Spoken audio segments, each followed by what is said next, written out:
Welcome to our channel team basic physics. তাহলে এই ভিডিওটায় আমরা আলোচনা করব কোশ্চেন নাম্বার 8 থেকে 14।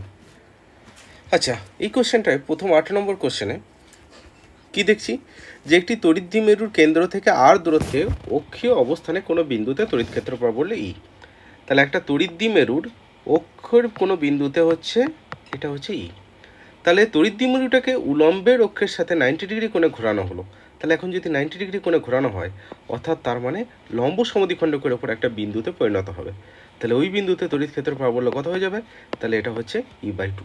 কারণ আমরা কি জানি যে লম্ব সমদ্বিখণ্ডকের ওপর যে তড়িৎ ক্ষেত্রের মান সেটা হয় অক্ষীয় তো কোনো বিন্দুতে তড়িৎ ক্ষেত্র মানের অর্ধেক।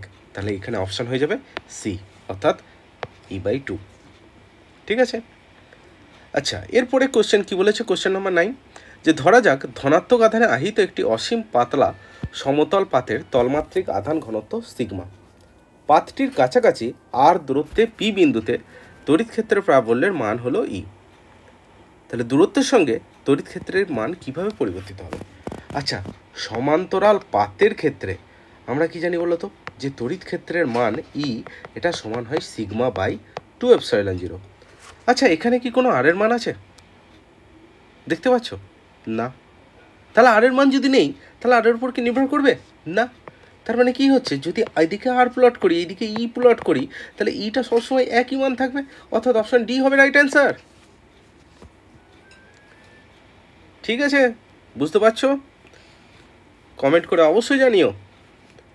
এবার কোশ্চেন নাম্বার 10 কি বলেছে, যে 1 মাইক্রোফ্যারাড, 2 মাইক্রোফ্যারাড ও 5 মাইক্রোফ্যারাড ধারকত্বের 3টি ধারক একটি 10 ভোল্ট উৎসের সঙ্গে শ্রেণী সমবায় যুক্ত।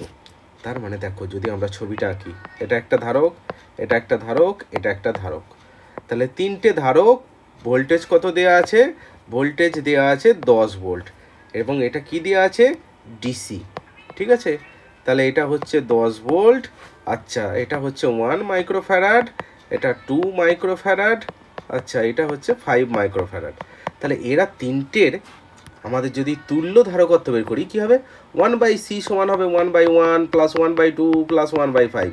তাহলে এখান থেকে আমরা লসাগু করলে হয়ে যাচ্ছে 5 2 10, এখানে হয়ে যাচ্ছে 10 প্লাস 5 প্লাস 2, অর্থাৎ তাহলে c ইকুয়াল টু কী হয়ে যাচ্ছে? 10/17। এটা হয়ে যাচ্ছে সি এর মান। তাহলে এর মধ্যে যে আধানটা হবে, আধান কিউ ইকুয়াল টু কী হয়? C into V. তাহলে সি এর মান হচ্ছে 10/17 ইন্টু 10, তাহলে সমান হয়ে যাচ্ছে কত? 100/17। তার মানে এই প্রত্যেকটাতে যে আধান, এতেও কিউ হবে, এতেও কিউ হবে, এতেও কিউ হবে। তাহলে এই 2 মাইক্রোফ্যারাডের দুই প্রান্তে যে বিভব পার্থক্য, অর্থাৎ V2, তাহলে সেটা সমান কি হবে? Q/2, অর্থাৎ 2 মাইক্রোফ্যারাড। তাহলে এখানে মানটা বসিয়ে দিলে কি পেয়ে যাচ্ছি? 50/17, অর্থাৎ 1 ভোল্ট হবে অ্যান্সার, অর্থাৎ অপশন সি রাইট অ্যান্সার।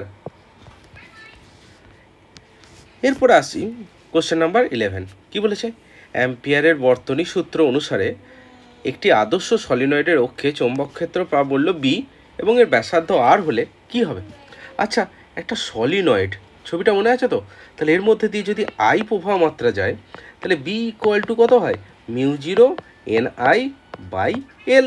অর্থাৎ এখানে দেখো দৈর্ঘ্যের উপর নির্ভর করছে, ব্যাসার্ধের উপর নির্ভর করে না। তার মানে বি এর মান কি হবে? আর এর নিরপেক্ষ, ইন্ডিপেন্ডেন্ট অফ আর। আচ্ছা, এবার আসা যাক পরবর্তী কোশ্চেন কি দিয়েছে, যে গ্যালভানোমিটার থেকে অ্যামমিটার, অর্থাৎ ভোল্টমিটারের রোধ বলতেই এখানে গ্যালভানোমিটারের রোধ বলেছে। কত দিয়েছে এটা? 300 ওহম। ক্লিয়ার? আচ্ছা, ভোল্টেজ ভিজি কত দিয়েছে? যে 150 ভোল্ট। তাহলে বলো তো আইজি সমান কি হবে? VG/G, অর্থাৎ কত হচ্ছে? 150/300, অর্থাৎ হাফ। তাহলে এখন আই সমান কত দিয়েছে? 8 অ্যাম্পিয়ার। তাহলে এন সমান কি হয়? I/IG। তাহলে কত হবে? 8/half। তাহলে দাঁড়াচ্ছে কত? 16। তাহলে এবার কি হয়, যে আমরা গ্যালভানোমিটার থেকে অ্যামিটারে পরিণত করতে গেলে কি করতে হয়? যে একটা শান্টকে যোগ করতে হয়। শান্ট মানে খুবই একটা নিম্নমানের রোধ, যেটা সমান্তরাল সমবায়ে যুক্ত করা হয়। তাহলে শান্টের যে ফর্মুলা এস, কি ফর্মুলা হয়? G/n-1। তাহলে জি এর মান এখানে আছে 300, বাই এখানে 16 - 1, অর্থাৎ 15। তাহলে 300/15 কাটাকাটি করো, কত আসছে? 20 ওহম। তাহলে এই 20 ওহমটা কী করতে হবে? সমান্তরালে যোগ করতে হবে। অর্থাৎ 20 ওহম রোধকে যদি সমান্তরালে যুক্ত করা হয় তাহলে এটা 8 অ্যাম্পিয়ার পর্যন্ত প্রবাহ মাত্রা পরিমাপ করার উপযুক্ত অ্যামিটারে পরিণত হবে। অর্থাৎ অপশান এ হচ্ছে রাইট অ্যান্সার। এবার আসছি কোশ্চেন নাম্বার 13, অর্ধবৃত্তাকার পরিবাহীর ক্ষেত্রে। আচ্ছা বলো তো, বৃত্তাকার পরিবাহীর ক্ষেত্রে কি করো? বৃত্তাকার পরিবাহীর কেন্দ্রে যদি ব্যাসার্ধ যদি এটা এ হয় তাহলে বি ইকুয়াল টু কী লেখা হয়? μ0I/2a। তাহলে এখন এর অর্ধেকটা কেটে দাও, কারণ দেখো এই যে উপাংশটা এটা তো কি এর অক্ষের ওপর অবস্থিত, তার মানে এর কন্ট্রিবিউশন বি ইকুয়াল টু 0, এটারও কন্ট্রিবিউশন বি ইকুয়াল টু 0। তাহলে থাকছে কি এই অর্ধবৃত্তাকার লুপটা। তাহলে পুরো বৃত্তাকার লুপের জন্য যদি μ0I/2a হয় তাহলে অর্ধবৃত্তের জন্য কত ফর্মুলা হবে? μ0I/2a/2 অর্থাৎ 4a। তাহলে 4a হবে অ্যান্সার, অর্থাৎ অপশান ডি রাইট অ্যান্সার। এরপরে আসছি কোশ্চেন নাম্বার 14। কি বলেছে? কোনো এক স্থানে চৌম্বক ক্ষেত্রের উলম্ব উপাংশ অনুভূমিক উপাংশের দ্বিগুণ, ওই স্থানে বিনতিকোণ থিটা হলে ট্যান থিটার মান কত হবে? আচ্ছা দেওয়া আছে তাহলে কি ভি ইকুয়াল টু দেওয়া আছে 2h। আচ্ছা উলম্ব উপাংশ আর অনুভূমিক উপাংশের মধ্যে ফর্মুলা কি জানো?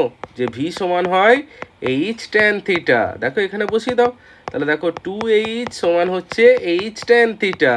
তাহলে h কেটে দাও, ট্যান থিটা সমান কি আসছে? 2। তাহলে 2 হবে রাইট অ্যান্সার, অর্থাৎ অপশান এ হচ্ছে রাইট অ্যান্সার। বোঝা গেল? তাহলে আমাদের এই ভিডিওটাই আমরা 8 নম্বর থেকে 14 নম্বর কোশ্চেন সলভ করলাম। তাহলে আবার দেখা হচ্ছে পরের ভিডিওতে, সেখানে আমরা সলভ করব কোশ্চেন নাম্বার 15 থেকে কোশ্চেন নাম্বার 21 পর্যন্ত। ঠিক আছে, টাটা।